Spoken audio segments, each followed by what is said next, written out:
Assalamualaikum teman-teman. Pupuk Organik hari ini akan menceritakan cerita yang judulnya Orang Buta Jadi Korban. Dan ini adalah sebuah keadaan Allah SWT. Suatu saat Nabi Musa bermunajat kepada Allah di Bukit Tursina. Di antara munajat yang dilantunkannya adalah, "Ya Allah, tunjukkanlah keadilanmu kepadaku." Allah berkata kepadanya, "Jika aku menampakkannya keadilanku kepadamu, engkau tidak akan dapat sabar dan tergesa-gesa menyalahkanku. Dengan taufikmu," kata Musa, "aku akan dapat bersabar menerima dan menyaksikan keadilanmu."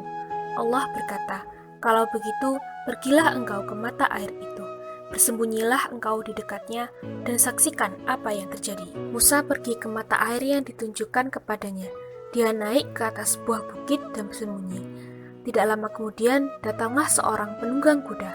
Dia turun dari kudanya, lalu wudhu dan minum air. Setelah itu, dia sholat dan meletakkan sebuah kantong di pinggirnya, yang berisi uang 1000 dinar. Setelah selesai melakukan sholat, penunggang kuda tadi bergegas pergi dan sangat terburu-buru, sehingga dia lupa terhadap kantongnya. Tidak lama kemudian, datang seorang anak kecil untuk meminum air dari mata air itu. Ia melihat ada sebuah kantong, lalu mengambilnya dan langsung pergi.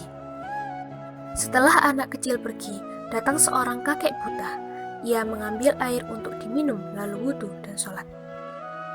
Setelah kakek selesai melakukan sholat, datang penunggang kuda yang ketinggalan kantongnya itu. Dia menemukan kakek buta itu sedang berdiri dan akan segera beranjak dari tempatnya. Si penunggang kuda berkata, "Kamu pasti mengambil kantongku yang berisi uang di sini." Betapa kagetnya kakek buta itu. Ia berkata, "Bagaimana saya dapat mengambil kantongmu, sementara mataku tidak dapat melihatmu?" Penunggang kuda tadi berkata, "Kamu jangan berdusta, sebab tidak ada orang lain selain kamu." Kakek buta berkata, "Betul, saya berada di sini sendirian. Namun, kamu kan tahu mataku tidak dapat melihat." Si penunggang kuda berkata, "Mengambil kantong itu tidak harus dengan mata, tetapi dengan tangan. Walaupun mata kamu lotot, tanganmu tetap digunakan." Akhirnya, si kakek buta itu dibunuh oleh penunggang kuda. Setelah si kakek buta dibunuh, ia menggeledah untuk menemukan kantongnya.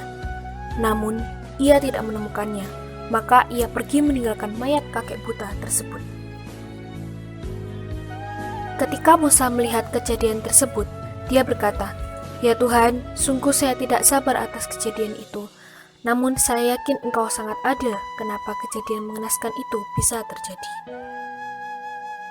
Tidak lama kemudian, datanglah malaikat Jibril dan berkata, "Allah memerintahkan kepadaku agar menyampaikan penjelasannya kepadamu." Dia menyebutkan bahwa dirinya sangat mengetahui hal-hal gaib yang tidak engkau ketahui. Dia menyebutkan bahwa anak kecil yang mengambil kantong adalah mengambil haknya. Dulu, ayahnya pernah bekerja di si penunggang kuda itu, namun ia tidak bayar atau zolim. Jumlah yang harus dibayarkan kepada ayah anak itu adalah sejumlah uang yang ada di dalam kantong itu. Adapun kakek buta adalah orang yang membunuh ayah anak kecil itu sebelum mengalami kebutaan. Allah itu maha adil. Akan ada langit cerah setelah badai hujan, akan ada kemudahan setelah kesulitan, dan akan ada kebahagiaan setelah kesedihan.